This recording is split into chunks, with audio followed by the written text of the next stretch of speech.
Sir ji, how can we control diabetes in a naturopathy way? किस तरीके से हम रिवर्स कर सकते हैं? पहले एक ट्रैप से निकलना पड़ेगा। आपको डायग्नोसिस का एक ट्रैप होता है। आपको जान के हैरानी होगी, एक संस्था है ACP, American college of physicians. मतलब मैं आपको एविडेंस दे सकता हूँ, किताब दे सकता हूँ। एसीपी नाम याद रखिएगा, अमेरिकन कॉलेज ऑफ फिजिशियंस। ये वर्ल्ड हेल्थ ऑर्गेनाइजेशन से ज़्यादा बड़ी बॉडी है। इनके पास ज़्यादा डॉक्टर्स की टीम है, इनकी बड़ी डॉक्टर की टीम है, WHO से बड़ी टीम है। इन्होंने 2018 में एक नई डायबिटीज़ गाइडलाइंस निकाली। वो किसी का 99% लोगों के पास पहुंची नहीं हो। वो गाइडलाइंस क्या थी? वो गाइडलाइंस ये थी कि अगर किसी का HbA1c 8.4 आ रहा है, वो डायबिटिक नहीं है। मतलब मोटा मोटा मान लो कि किसी का ग्लूकोज पोस्ट प्रेंडियल खाना खाने के 2 घंटे बाद वाला, इफ इट इज कमिंग 250, वो डायबिटिक नहीं है। ऐसे में खुशी की लहर दौड़नी चाहिए, बट मेडिकल फेटर्निटी में मातम छा गया। मैं नोएडा में एक ट्रैफिक में फंसा हुआ था, तो बाहर देखा तो देखा सारे डॉक्टर लोग खड़े हुए हैं, यहाँ पे ब्लैक कलर का पट्टी डाली हुई है, हम काम नहीं करेंगे, हम काम नहीं करेंगे। भाई एसीपी ने बोला है, तुम लोग खुश हो ना? Because this research was beneficial but not profitable. Getting my point?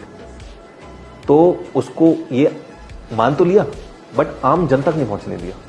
किसी को पता चला ये मैंने एसीपी के बारे में किसी को सुना ही नहीं होगा कि रिसर्च पर कोई। ऐसी एक और एक संस्था है कॉकरेन, COCHRANE, कॉकरेन कोलैबोरेशन, कॉकरेन लाइब्रेरी, कॉकरेन डेटाबेस, ये एक ही नाम है। इनके लगभग 125 या 130 कंट्रीज में ऑफिस है। ठीक है, ये किसी भी ऐसे आदमी को हायर नहीं करते जिसका कभी भी किसी फार्मास्यूटिकल कंपनी से नाता हो या उसके कोई इंटरेस्ट हो किसी कंपनी में, वो कोई स्टेक होल्डर हो। तो ये बहुत ही ऐसे रिसर्चर्स, साइंटिस्ट, डॉक्टर्स रखते हैं जो एकदम इंडिविजुअल हो। इंडिया में इनके 2 ऑफिस हैं, एक दिल्ली में, कोलकाता में। 100% गवर्नमेंट फंडेड, यानी कॉकरेन इतनी बड़ी बॉडी है, सारी देश की सरकारें बोलती होंगी जैसे इंडिया के कॉकरेन को इंडियन गवर्नमेंट पैसा देती है, तुम रिसर्च करो। ये कॉकरेन पिछले 25 साल से बोल रही है कि diabetes 250 post prandial is not diabetes. जो HbA1c ने अब बोला है, ये 25 साल से बोल रहे हैं। ठीक है, यही कॉकरेन बोल रहा है कि 160/100 तक अगर आपका बीपी आ रहा है, right, in that case you are not a BP patient. You are not a BP patient. आप अपनी किसी को सर्जरी रोक दी गई कि बीपी भी तुम्हारा ज्यादा सर्जरी नहीं करेंगे, तो उन्होंने पूरी गाइडलाइंस निकाली कि 160/100 तक। नॉर्वे की जो कंट्री है, आपको लगता है Japanese are the longest living people? No, Norwegians are the longest living people.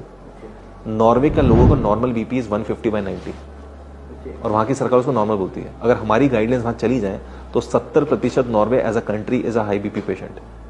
ठीक है, तो ये आपको समझना होगा कि पहले ट्रैप से निकलना होगा। अच्छा, आप किसको मानोगे? आप तो बोले 140 पोस्ट पेंडेड डायबिटीज है, वो बोले, मैं बोला 250 है, कॉकरेन बोल रहे हैं। अब WHO और यूनाइटेड नेशंस ने दोनों को इक्वली रिकॉग्नाइज किया। तो अगर आप केमिस्ट की दुकान खोल के बैठे हो तो आप 140 मान लो, अगर आप पेशेंट है तो 250 मान लो। तो पहले ट्रैप से निकलना पड़ेगा ना, आप किसको मार रहे हो। और मैं तो बोला, नंबर इज नॉट समथिंग कि that should be taken consideration कि 140 ही आना चाहिए या 250 आना चाहिए। How you are feeling. मतलब मेरे पास एक पेशेंट आया 450 ग्लूकोज, बाइक चला के आया, बोला सर मेरे इतना नहीं रहता है, I am normal, there is no symptoms of diabetes. तो एक ही आपका जूते का पैर 9 हो सकता है, 10 हो सकता है, मेरा 8 है, किसी का 7 हो सकता है। यू कैन नॉट से ना कि नहीं 140 कर दो बस सबकी। तो 2003 में ओवरनाइट इंडिया में, मतलब उस साल में अचानक से 1 करोड़ इंडियंस डायबिटिक बन गए। क्योंकि 1997 तक क्या होता था, हम लोग WHO को फॉलो करते थे। WHO बोलते हैं कि फास्टिंग 123 इज नॉट डायबिटीज। फिर क्या हुआ, 2003 में हमने 3 पैरामीटर्स बना दिए। फास्टिंग कर दिया 100, PP कर दिया 140, और 2010 में एक नया पैरामीटर जोड़ दिया, HbA1c। तो कहीं तो फंसोगे आप। India is 9% diabetic people, Kuwait में 18% डायबिटिक। मतलब वहां की रिच पीपल, मतलब देखो उनकी, they are making money by selling oils. वहां पे जितने भी डायबिटिक हैं कुवैतीस, अपने लास्ट के दिनों में 50% अंधे हो जाते हैं।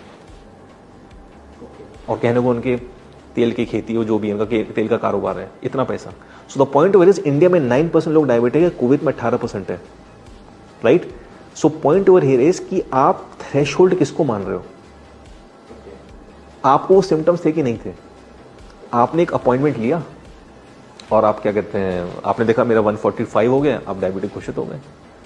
इससे जो बच गया इंसान, और जिसने नॉलेज प्राप्त कर लिया और कैसे उस ग्लूकोज को नॉर्मल लेके आना है, नो डिजीजेस, नो मेडिसिन.